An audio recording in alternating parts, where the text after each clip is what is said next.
Smacking, cracking, and watching. Follow me on Twitter. Subscribe. A brand new Netflix series, Mindhunter, Season 1, Episode 1 review. This show is off the chain. I really like it, man. It's about a field negotiator named Holden Ford. He went from intense street work, field work, to kind of being reeled back in. He's this young man who was once the main course to being outside of the dinner plate. He wants to do more. Okay, what I like about this show is, if you are familiar with, I want to say it was ABC, they dropped a show called Quantico. If you're familiar with Quantico, this show is the grandfather of Quantico. Let's keep it real. It's a cool series showing how these agents go from the academy to the streets and how the negotiation goes, man, when you're talking to a suspect. What we learned in episode 1 is you can make the suspect mad. You have to be able to recognize the switch and the triggers. You could either make that suspect mad, or you have to understand the key is to keep them calm and not scared. You have to know the who, what, and the why, because you're dealing with the irrational and the rational. And the impulse. So what did you think about that opening scene? Very well shot, right? Nighttime. I had no idea about the series, what to expect. I did not realize what decade we were in. Obviously, it was the 70s because of all the vehicles in that opening scene, man. That standoff. Ooh. We hear about it, we read about it in the paper, online news sites, other news media outlets. So this show, we get to see it up close and personal. It was very interesting, man, because we have this mentally ill person who ends up blowing their head off, like that guy who cracks the watermelons. Bloom, head, bow, everywhere, matter all over the place, disgusting. And in the process, he showed his little monkey. They're showing the guy outside with the bullhorn, making these dry commands, and he's not really getting anywhere. Well, we're in the 70s because we have those old school vehicles, right? We get to meet the negotiator, Holden. He's got the gift of the gab. He knows his verbal judo. He's calm. He's expressing his words wisely, unlike the other guy who was just barking out commands. He's saying that this guy didn't have any criminal history. There's no reason for him to do that. I think that's BS for people to say, oh, they don't have a criminal history. Look, just because it's not written down on paper doesn't mean someone isn't disturbed. That's my answer for that. I mean, it begins at some point, correct? Anyway, anywho, back to this suspect. He is butt naked, as Bernie Mac said, in Players Club. And then he went from overalls, and they show some sort of humor in it because the agent is like, I can see you're naked, and I can see that it's very cold. That was funny. He wants his wife. His demand was basically, I want my wife, but his wife was there. Now they're showing you that you don't tell them everything that you have. You don't show your cards to them. You create what you create. Now it sucked because that man's wife saw his head skedaddle. Now she gonna need some therapy. And not to mention the victim who was held, at ransom or whatever, who was held captive, all kind of messed up, right? And everyone who's witnessing it, all those SWAT officers, everybody's affected by this one scene. This one jerk ruins everything for everyone. It's an unfortunate tragedy that happens in the world. But the wife did drop some clues that I thought was pretty cool, man. I mean, she said, hey, he's not mentally right. Been hinting for, a couple days on different things.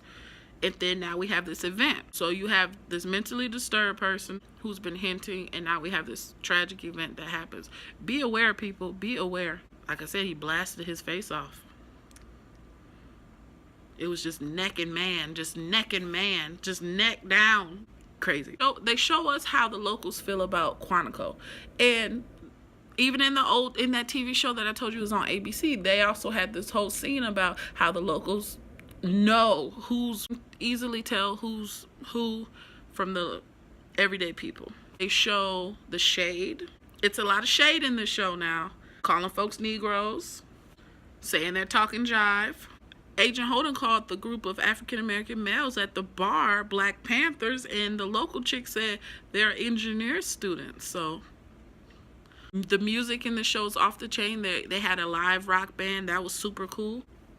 And in that shot too, they were basically screaming over the music, the entire scene of the conversation between Holden and this chick. And I thought it was cool because usually, it's music all in the background, and people are just regular talking like, hey, this is our scene, we're acting, da da da da da. But they're like, hey, what's going on? I can't hear you. What do you mean?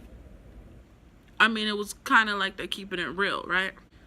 Al Pacino, Dog Day After, the Attica scene, powerful. Wow.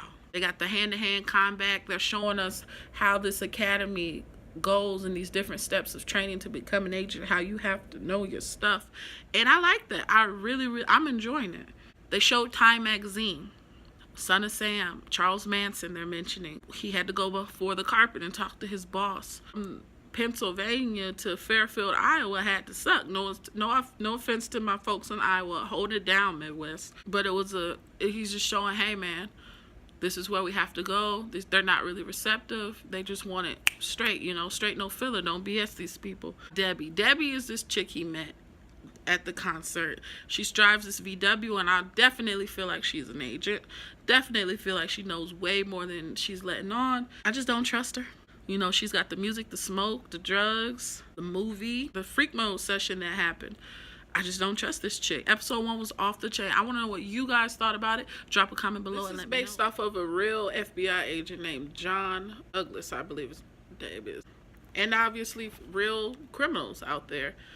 So I guess if anything, I'm not sure where they're going to go with it this season. And will he end up bumping heads with his partner or mentor on the road? It's going to be interesting, though. Will they get to interview any of these infamous psychopaths? Will they figure out what happened with that lady with the broomstick and all the other stuff that happened? Hey, it's gonna be an interesting ride. Y'all ready for it? I came back. My review was over. I was already uploading it to YouTube, and I decided to go back and add at least 1 to 2 more minutes on it. Look here, if you like this show, crime TV shows, true crime, documentaries, maybe you're even involved in the law enforcement background, all of these things are part of me as well.